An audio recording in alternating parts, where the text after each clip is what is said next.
Welcome to Earned Value Management. Earned Value Management is a project management technique for measuring project performance and progress. It combines measurements of scope, schedule, and cost in a single integrated system. Earned Value Management provides metrics that measure project progress and forecasts of future performance. Before you can implement Earned Value Management, you've got to plan a project. And the first step in planning is to break the work down into more manageable segments. And we do that by creating a work breakdown structure. In this case, this is kind of notional and high level, but we've broken the work up into project management, system engineering, hardware engineering, software engineering, integration tests, and project support.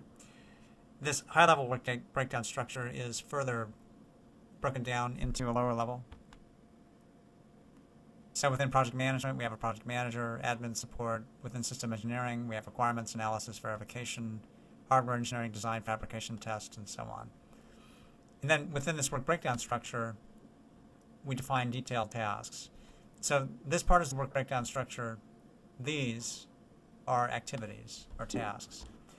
So step 2 is to come up with a list of activities. So here within system engineering requirements, we elicit requirements, we write specs, we validate requirements. Hardware design, we develop hardware requirements, develop preliminary design, detailed design, then we validate the design, and so on. Once we define tasks, we sequence them. And this involves defining predecessors and successors for each task. A task should produce something, and what it produces should be needed by something that happens after that task is completed. So every task has inputs that it needs before it can start, and it generates outputs that are needed by the following task. So in this case, if we're going to develop requirements, we first have to elicit requirements, then we write specs, then we validate requirements.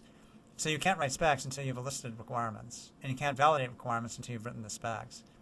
Likewise in design, you've got to define the hardware requirements, then you develop a preliminary design, detailed design, then design validation.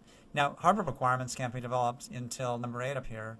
System engineering requirements have been elicited, written, and validated. So throughout this entire activity list, we define predecessors and successors. Likewise, in the bottom here, test requirements depends on number 8 here, validating system engineering requirements. Here, when you're developing tests, it needs test requirements to be complete, but it also needs number 19, preliminary design for the hardware to be done, and 33 is preliminary design of the software to be done. So tasks can have multiple successors. So this sequence defines predecessors and successors, and it defines the flow of the project.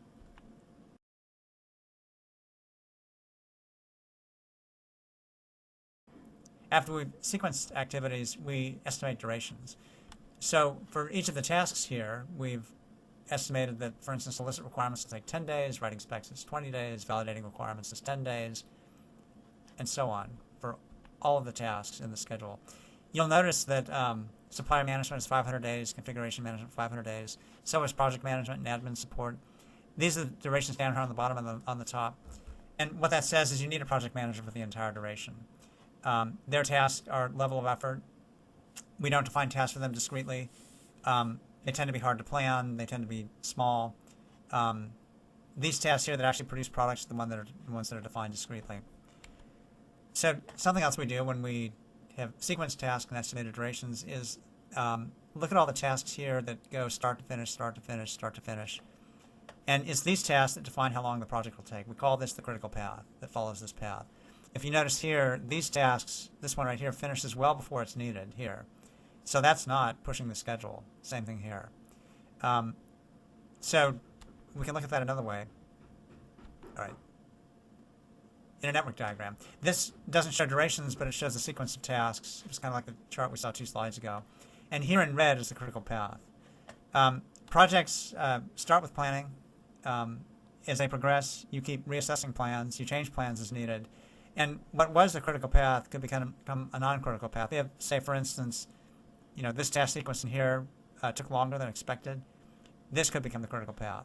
So part of the usefulness of a network diagram like this and in tracking tasks is to determine what impacts changes have to the end date and what impacts changes have to the critical path. The next step is to estimate the cost of work. So for each of these tasks, we estimate how many hours each will take. So we get estimated durations, This task here, list of requirements, we estimated would take 10 days. Now we're estimating how many hours it'll take, 500 hours, and that's about 6 people over 10 days. So this is the level of effort, or the amount of work required to get each of these tasks done. So we estimate durations for all of these tasks and all of these tasks, and I've blown these up so they'd be more readable. And we call this the budgeted cost of work, or BCW. Or another way to refer to it is the plan, P. And you'll hear a lot about P throughout this presentation. All right, so now we have a schedule with dependencies, durations. We've estimated budgets for the work for each task. We now have an integrated schedule which depicts the budgeted cost of work scheduled. And that's what each of these values are here. So this task here is 500 hours. That's how many hours are budgeted to develop hardware requirements for hardware engineering. There's new nomenclature that's being used for earned value. This is also referred to as plan value. So in the old nomenclature, it's budgeted cost of work schedule, and the new nomenclature is plan value. And this is our plan. This is our time phase plan.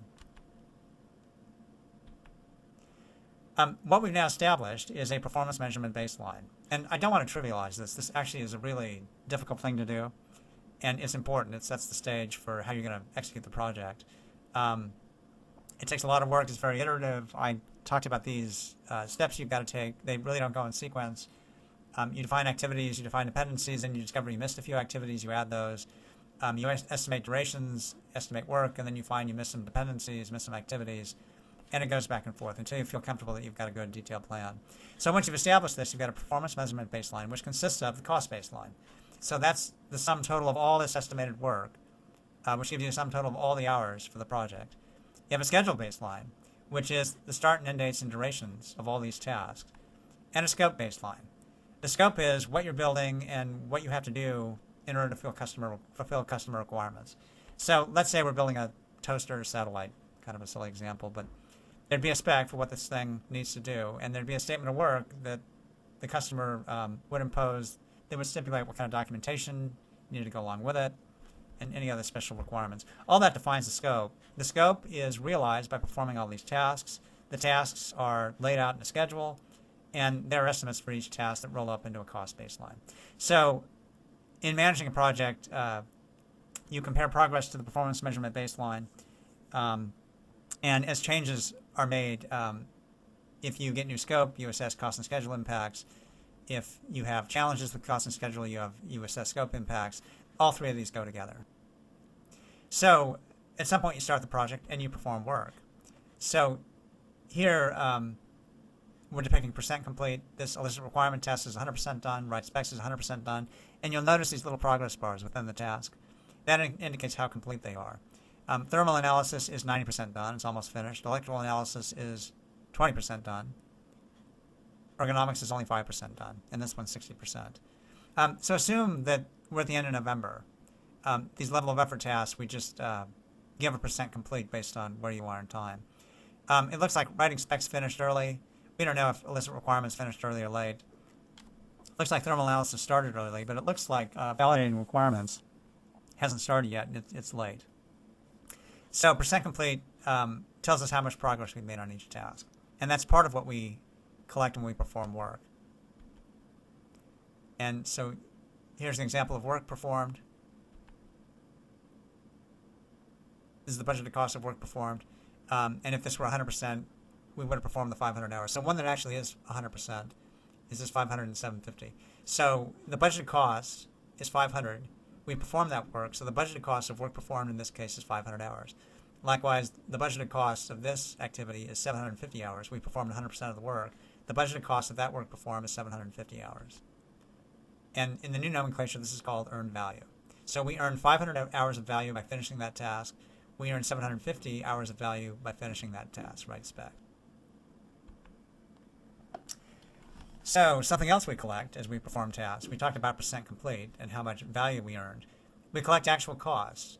So here is the budget, 500 hours, the amount complete 100%, 500 hours of earned value earned, and then actual cost is 600 hours. So we actually spent more than was budgeted to complete that task. Likewise here, this budget was 750 hours for this task because 100% complete. We should have spent 750 hours, but we spent 800. Down here, this test is 250 hours. We're 60% complete.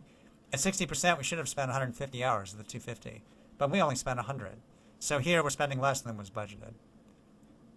Here, this one was really problematic. 450 hours budgeted, we spent 20%. We should have only spent 90 hours, we spent 800. And this was even worse. 150 at 5%, should have spent 7.5 hours, we spent 800.